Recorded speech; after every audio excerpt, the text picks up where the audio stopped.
A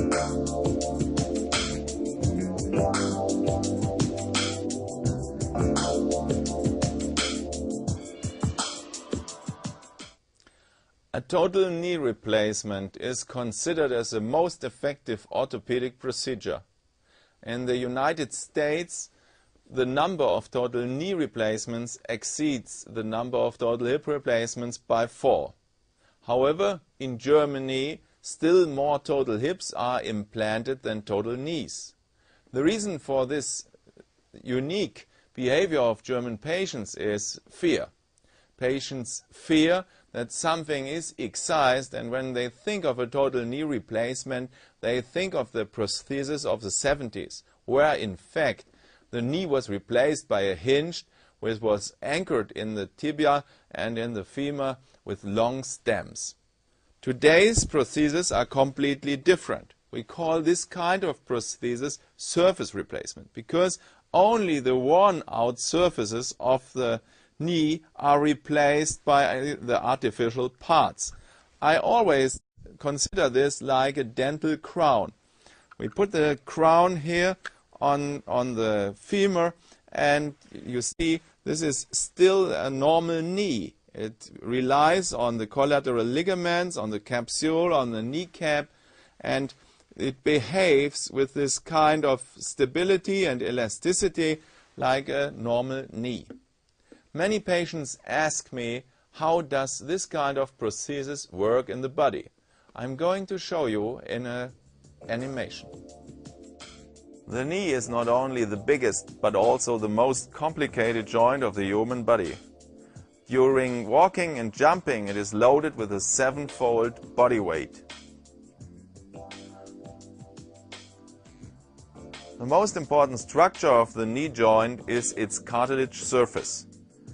Due to trauma, overload and genetic disorders, the cartilage surface might be damaged.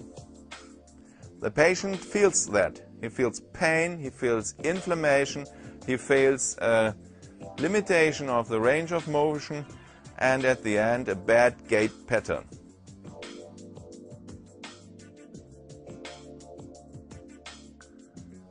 In this situation, the only solution for the patient is a so-called total joint replacement. Modern total joint replacement does not mean that a total joint is replaced. Only the damaged cartilage surfaces are replaced by an implant.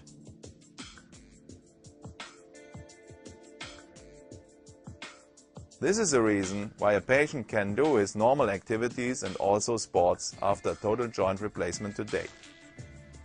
Many of my patients ask me, how do you get this implant inside of me? I'm going to show you in a minute. Don't be afraid of my assistant and my scrub nurse wearing the typical astronaut's helmet system. This is another means against infections, because the air of the surgeon is filtered away by this helmet. For the operative technique, I have prepared another animation for you. The patient lies in supine position. The knee is fully flexible, it is draped with sterile garment. The skin incision is a longitudinal incision right over the middle of the kneecap. The kneecap is elevated to the side. This gives me full overview over the complete joint. When I start with the femur, I remove with a precision saw exactly that amount of the damaged cartilage and bone, which is later replaced by the prosthetic component. In this case, it's exactly 9 millimeters.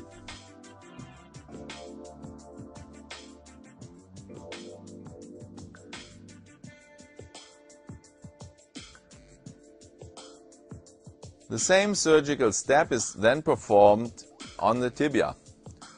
Also here, exactly that amount is taken off the cartilage and bone, which is later replaced by the tibial part of the prosthesis.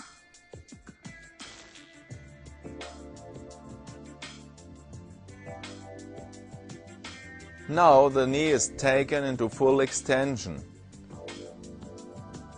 A spacer block is positioned and the knee alignment and the extension and the ligament tension is checked.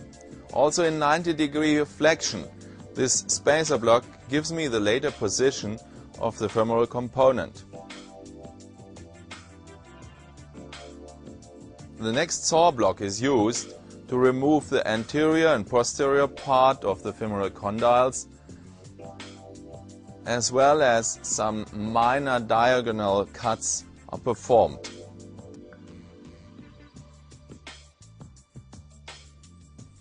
After removal of these bone parts, the femoral side is ready to take the prosthetic device. In most patients also the kneecap suffers from osteoarthritis. A small layer of cartilage and bone is removed.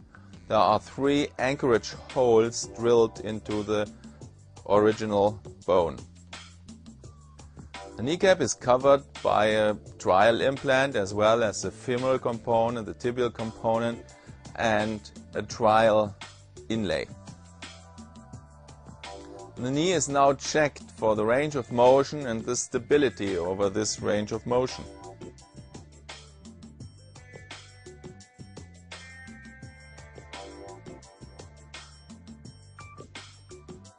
Additional drill holes improve the fixation of the prosthetic device into the femur and also at the tibial side. After removal of the trial components, the original prosthetic components are glued with bone cement. The advantage of bone cement in total knee replacement is that the components are immediately stable and the bone surface are sealed by the bone cement. An inlay between femur and tibia is positioned, which consists of highly stable polyethylene. The kneecap is reduced and the range of motion of the joint is checked once more. The surgical procedure is finished now. The patient is transferred to the recovery room. The surgical procedure you have observed takes in practice less than 1 hour. People get up the day after surgery, they stay with us for 1 week, and a rehab phase in a specialized institution follows for another 3 weeks. During that time, I recommend the use of 2 crutches. There is no surgical procedure without risk. The highest risk in total knee replacement is thromboembolism, 2.7%. The risk of infection in our institution is less than 1%. It's in the per mil range. Many patients ask me, how long will my total knee joint last? Of course, I am not sure. But as a rule of thumb, 70% of the implants should last longer than 25 years. You have seen how a modern type of total knee replacement works. You have seen how the surgical procedure is performed.